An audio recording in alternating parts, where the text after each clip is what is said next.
Hello students, मैं अंजलि पयाल स्वागत करती हूँ आपका आईसीटी वर्चुअल क्लासरूम देहरादून से। कैसे हैं आप सब लोग? उम्मीद करती हूँ आप सब लोग अच्छे होंगे और अपनी लाइफ में बहुत बेहतर कुछ कर रहे होंगे। आज हम बात कर रहे हैं क्लास 12th की केमिस्ट्री की, और जैसा कि आप लोग जानते हैं चैप्टर चल रहा है haloalkanes and haloarenes, जिसमें आप chemical properties of haloarene पर बात कर रहे थे, यानी कि हेलो एरीन की रासायनिक केमिकल रिएक्शंस देखी थी। ओके, तो लास्ट सेशन में हम न्यूक्लियोफिलिक सब्स्टिट्यूशन की बात कर रहे थे। तो आपने देखा था न्यूक्लियोफिलिक सब्स्टिट्यूशन नॉर्मली या जनरली इसमें होता नहीं है आपका, ठीक है ना। देखिए, नाभिक रागी प्रतिस्थापन की बात की थी। यहाँ पर क्योंकि आपका क्या हो रहा है, क्लोरीन में यानी हेलोजन में आपका पार्श्व द्विबंध देखने को मिल रहा है, तो हेलो एल्कीन की तुलना में इस बंध को तोड़ना आसान नहीं होता है और Cl नेगेटिव आसानी से निकलता नहीं है। तो इस वजह से आपका क्या हो रहा है, ये नाभिक रागी प्रतिस्थापन उतने आसानी से नहीं देता है। दूसरा रीजन क्या था कि हेलो एल्कीन और हेलो एरीन को अगर आप कंपेयर करें तो हम हेलो एल्कीन और हेलो एरीन की में डिफरेंस क्या है, दोनों में जो कार्बन है, यानी कौन सा कार्बन, एल्फा कार्बन जिसे आप कहते हैं, जिससे आपका हेलोजन एटम जुड़ा हुआ है, तो उसकी हाइब्रिडाइजेशन में डिफरेंस है, ठीक है ना।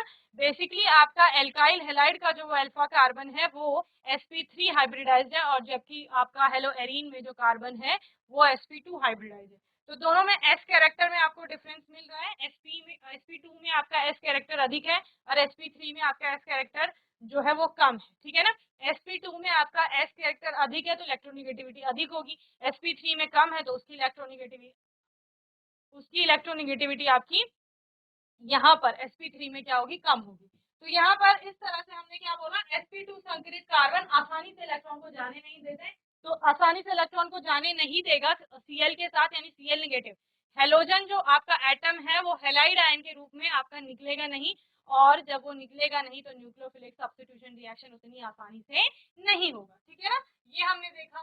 देन हमने यहाँ पर न्यूक्लियोफिलिक सब्स्टिट्यूशन रिएक्शन आसानी से नहीं देते, लेकिन न्यूक्लियोफिलिक सब्स्टिट्यूशन रिएक्शन होगी ना, थोड़ी बहुत जितनी भी होगी, तो वो हमने यहाँ पर देखी। तो हमने क्या देखा यहाँ पर कि जनरली जो आपका हेलो एरीन है, ठीक है ना, वो जब आपका न्यूक्लियोफिलिक सब्स्टिट्यूशन रिएक्शन दे रहा है तो आप 300 डिग्री सेल्सियस टेम्परेचर दे रहे थे, 600 समथिंग केल्विन टेम्परेचर आप देते हैं वहां पर, और तब आपका न्यूक्लियोफिलिक सब्स्टिट्यूशन हो रहा है।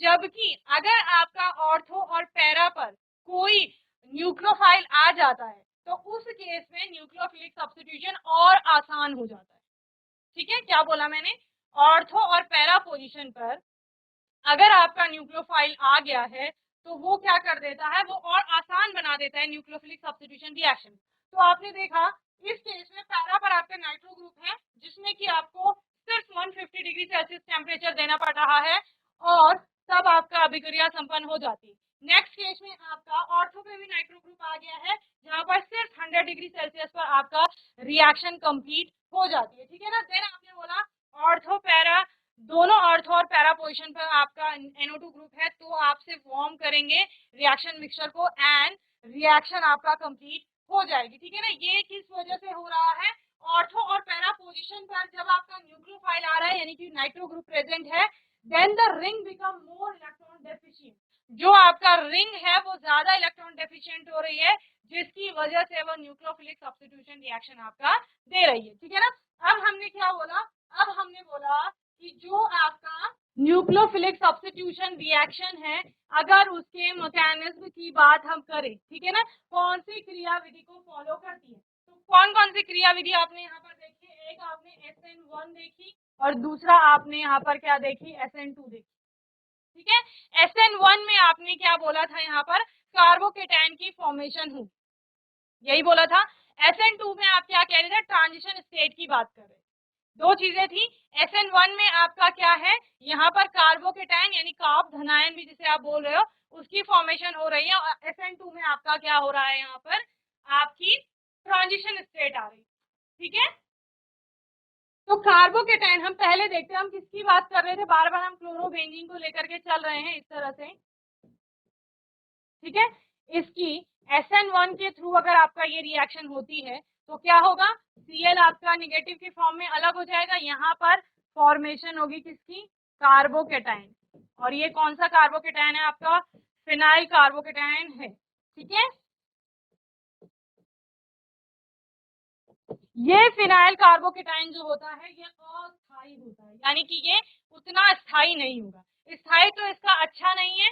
जब कार्बोकेटायन स्थायी नहीं होगा तो SN1 मैकेनिज्म इतने अच्छे से नहीं होगी। तो ये कैसा होगा, फिनाइल कार्बोकेटायन अनस्टेबल होगा। ठीक है, इसके कम स्थायित्व की वजह से, इसके कम स्थायित्व, अनस्टेबल आप बोल सकते हैं या लेस स्टेबल इसको बोल सकते हैं। ठीक है ना, और ये लेस स्टेबल किसकी है, अनुनाद की वजह से। ठीक है ना, तो अनुनाद के कारण यानी रेजोनेंस के कारण,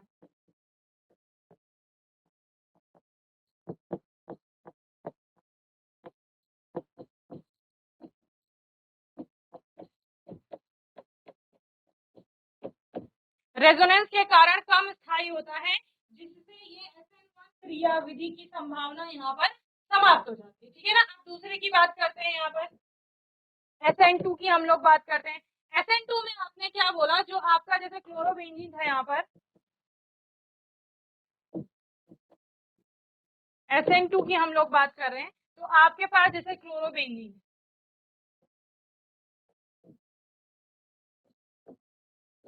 ये आपके पास क्लोरोबेंजीन है। अब होगा क्या, जैसे हम किसकी बात कर रहे थे, ये हमारा न्यूक्लियोफाइल है OH नेगेटिव, ये यहाँ अटैक करेगा। ठीक है, अटैक के बाद यहाँ पर होगा क्या, आपका जनरली बॉन्ड्स आपके शिफ्ट होंगे इधर उधर, अनुनाद आपको देखने को मिलेगा।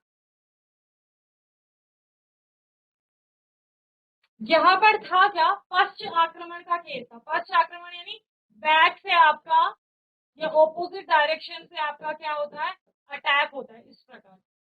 और ये अटैक पॉसिबल नहीं है स्टेरिक हिंड्रेंस के कारण। ठीक है ना, यहाँ पर आपको स्टेरिक हिंड्रेंस देखने को मिलेगा, जिसके कारण ये अटैक पॉसिबल नहीं है। दैट मीन्स कि SN2 जो मैकेनिज्म है वो यहाँ पर नहीं हो पाएगी। ओके, चलिए क्या लिखेंगे,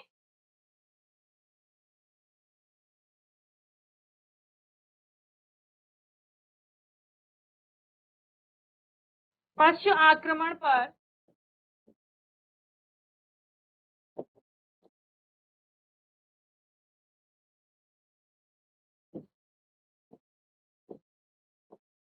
स्टेरिक हिंड्रेंस के कारण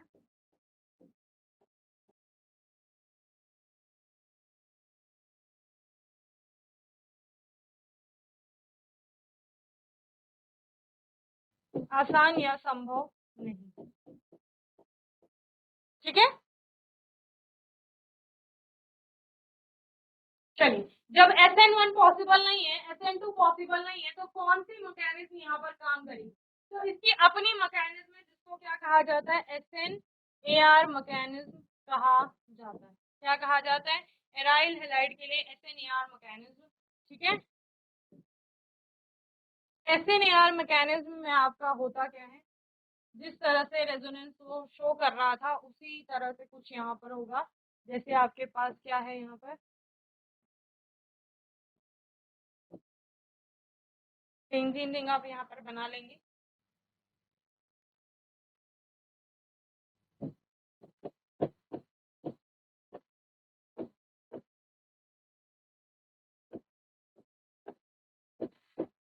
अब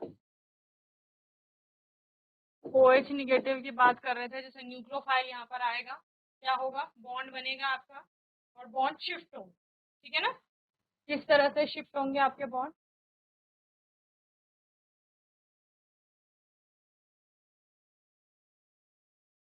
यहाँ पर निगेटिव चार्ज आ जाएगा,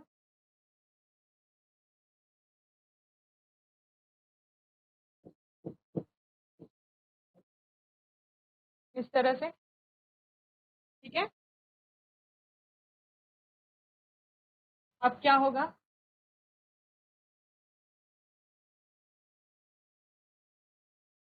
इसको आपकी ट्रांजिशन स्टेट कहा जाएगा।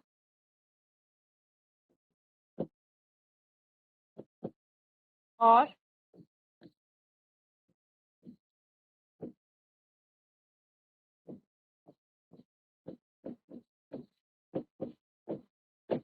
इस तरह आपका कंपाउंड बन। ओके, अब इससे पहले आपने कुछ अभिक्रियाएं देख ली थी, जिसमें आपने देखा कि अगर NO2 ग्रुप आपका ऑर्थो पैरा पोजीशन पर आ रहा है, यानी कोई न्यूक्लियोफाइल आपका पहले से वहां जुड़ा हुआ है, तो उसके कारण अभिक्रियाएं आसान हो रही है।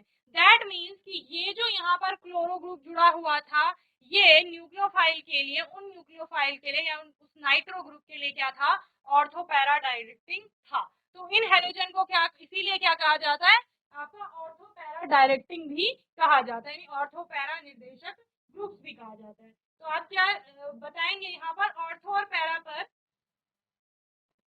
ऑर्थो एंड पैरा पर नाइट्रो ग्रुप, नाइट्रो समूह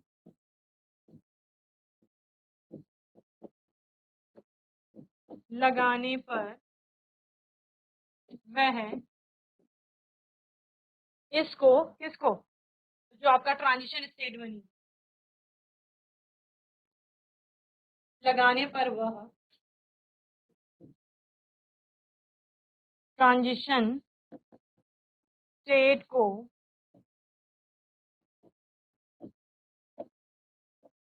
अनुनाद द्वारा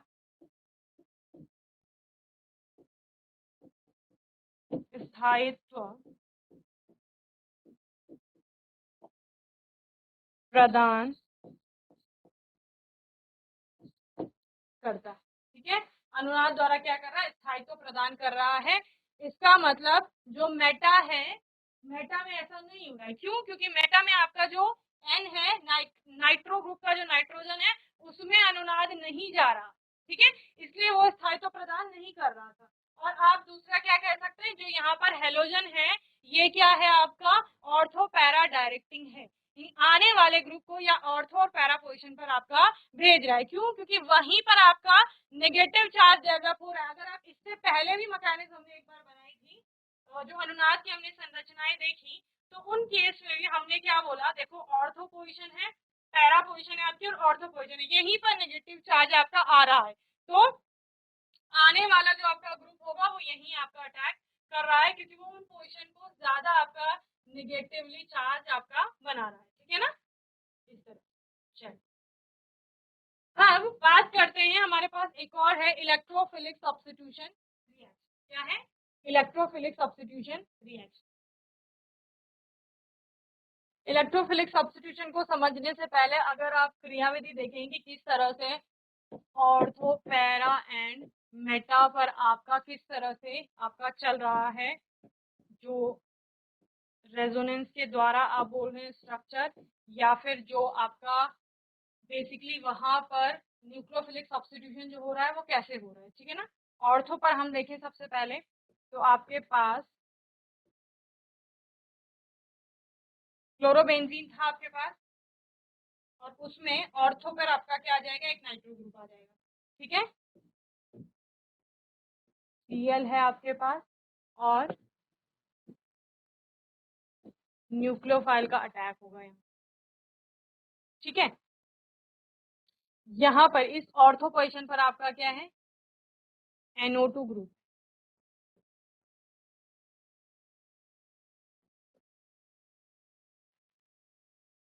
अब क्या होगा यहाँ पर, देखिए ध्यान से देखेंगे, ये बॉन्ड आपका इधर को आएगा। ठीक है, न्यूक्लियोफाइल तो आपका आ ही रहा है।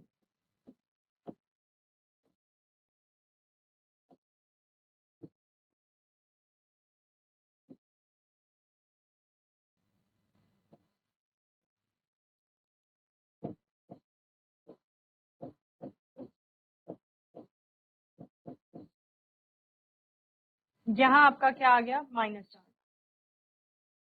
ठीक है, अब देखिए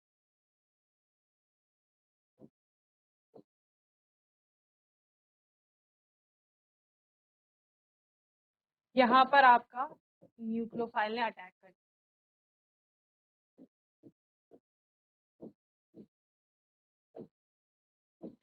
Cl है, न्यूक्लियोफाइल भी आपका आ गया है। अब ये नेगेटिव चार्ज इधर शिफ्ट हो गया, तो बॉन्ड बन जाएगा, एक बॉन्ड यहाँ पर है, एक बॉन्ड यहाँ पर है। ये बॉन्ड इधर को टूटा, इधर क्या आ जाएगा, आपका नेगेटिव चार्ज, और इधर तो क्या है, नाइट्रो ग्रुप। ठीक है, अब देखिए अब क्या होगा, ये बॉन्ड आपका इधर आया और ये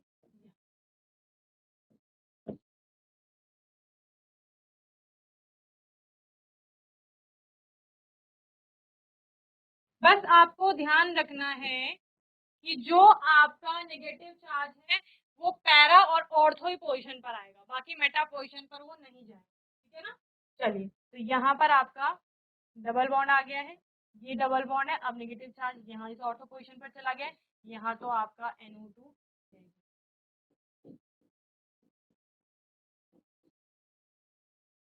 ठीक है, अब क्या होगा, अब ये नेगेटिव चार्ज यहाँ और ये Cl आपका टूटेगा, ठीक है। तो आपका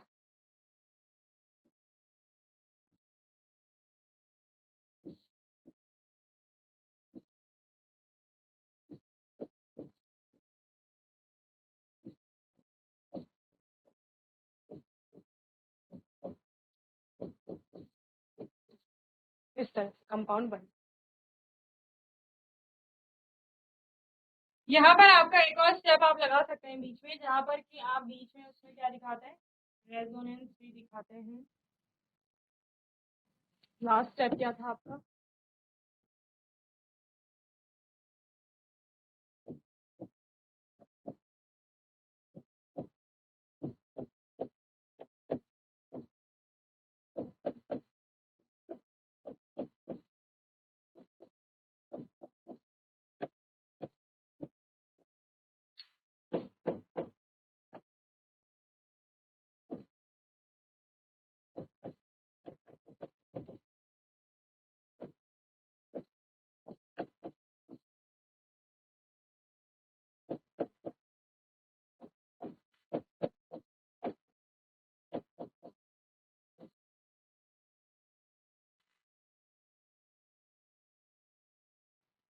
और इसके बाद आपका आएगा तीव्र चरण, ठीक है ना, फास्ट स्टेप। और उस फास्ट स्टेप में आपके पास क्या होगा बच्चे,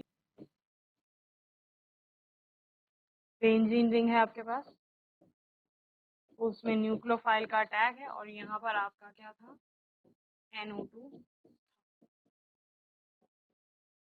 ठीक है।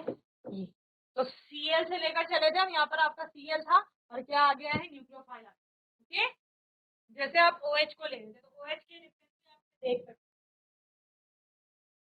अब देखिए, ऑर्थो में एक कंडीशन है, ऑर्थो केस में जो आपने पहली कंडीशन देखी थी जब बॉन्ड इधर को टूटा था, ठीक है, तो उस केस में आपका क्या हो रहा था बच्चे, यहाँ पर देखिए, जो आपका N है, जहां पर आपका न्यूक्लियोफाइल जो आपका नाइट्रो ग्रुप जो है वो जुड़ा हुआ है, तो यहाँ पर नेगेटिव चार्ज आता है आपका,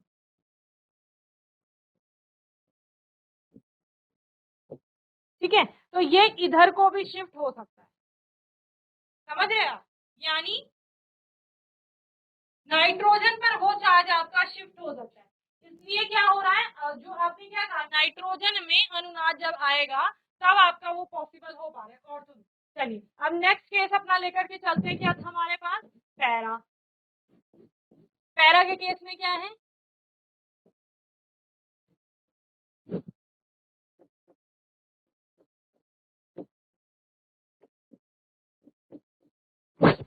ये आपका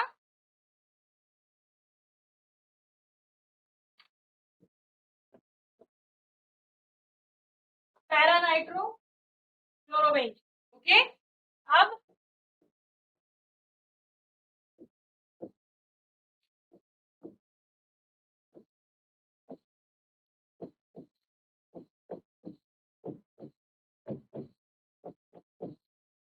यहाँ पर नेगेटिव चार्ज, इधर किसका अटैक है, न्यूक्लियोफाइल, NU आ गया।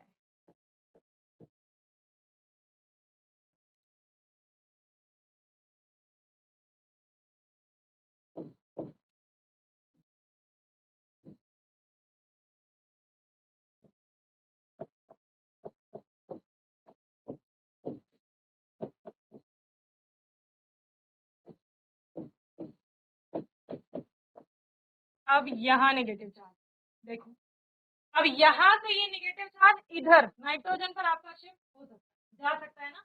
तो इस तरह से नाइट्रोजन का अनुदान आ सकता है पैरा के केस में भी, ठीक है। लेकिन फिलहाल हम क्या देख रहे हैं, ये इधर जाएगा और ये आपका,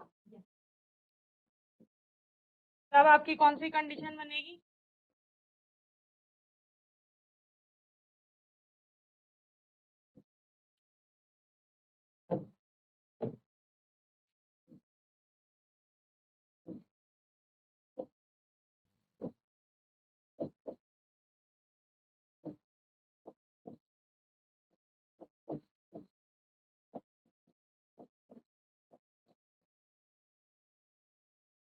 ठीक है। अब इसके बाद ये बॉन्ड यहाँ और Cl टूटेगा इधर,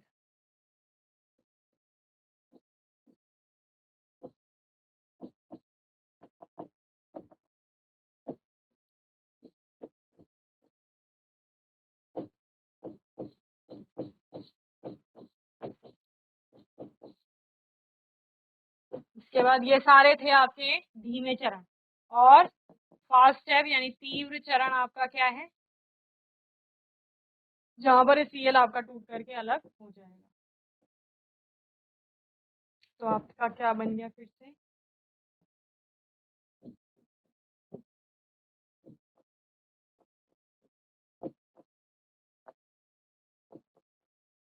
इस तरह, ठीक है।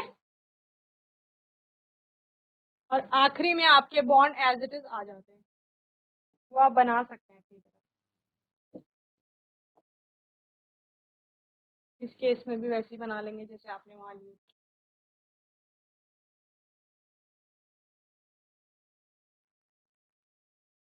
मेटा का केस देखिए जल्दी से। मेटा में क्या है आपका, यहाँ पर इस तरह से NO2 ग्रुप आएगा,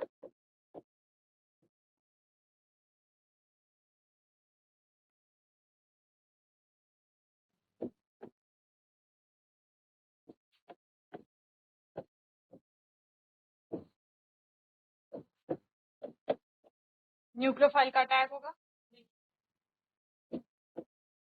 यहाँ नेगेटिव चार्ज आ गया, यहाँ Cl आ गया, यहाँ Nu आ गया आपका, ठीक है।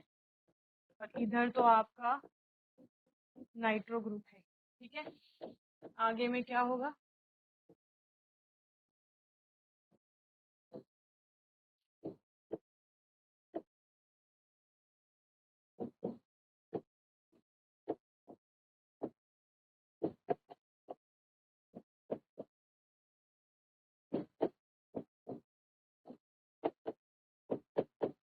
चार्जेस लगाते रहेंगे साथ साथ,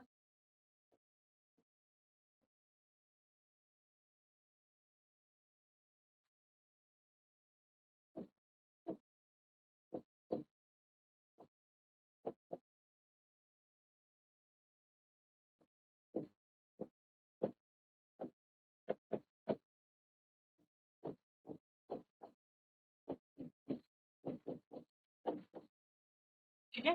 तो देखिए इस तरह से आपने यहाँ पर क्या देखा कि नाइट्रोजन पर वो चार्ज नहीं आया, मीन्स इस पॉइंट पर आपका नेगेटिव चार्ज नहीं आया। तो इसलिए आपका क्या हो रहा है यहाँ पर बच्चे, इसलिए यहाँ पर क्या हो रहा है कि जो आप मेटा के लिए कह रहे हो ना कि मेटा डायरेक्टिंग ग्रुप नहीं आ रहे हैं, या मेटा से आपकी अभिक्रिया उतने अच्छे से नहीं हो रही है, और उनकी अभिक्रियाशीलता पर, किसकी, हेलोएरिन की अभिक्रियाशीलता पर कोई प्रभाव नहीं पड़ रहा है, तो यही आपका उसका रीजन है।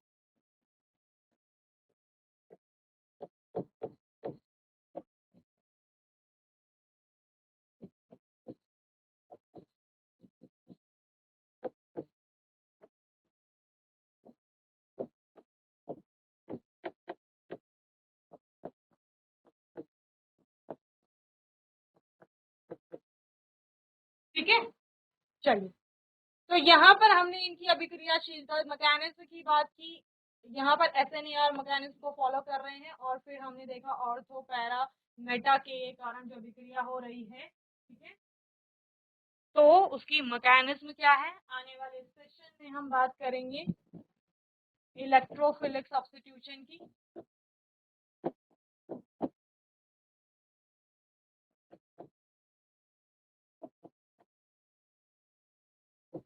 ठीक है, तो इसको एक बार होमवर्क में आप लोग देख कर आएंगे। इसमें बहुत इंपॉर्टेंट रिएक्शन है आपकी, नेम रिएक्शन भी आएंगी इसमें, जो कि एग्जाम में आती है। ठीक है, बाकी कोई डाउट होगा, क्वेश्चन होगा तो सेशन में आप लोग पूछ लेंगे। और तब तक के लिए आईसीटी वर्चुअल क्लासरूम से जुड़ने के लिए धन्यवाद।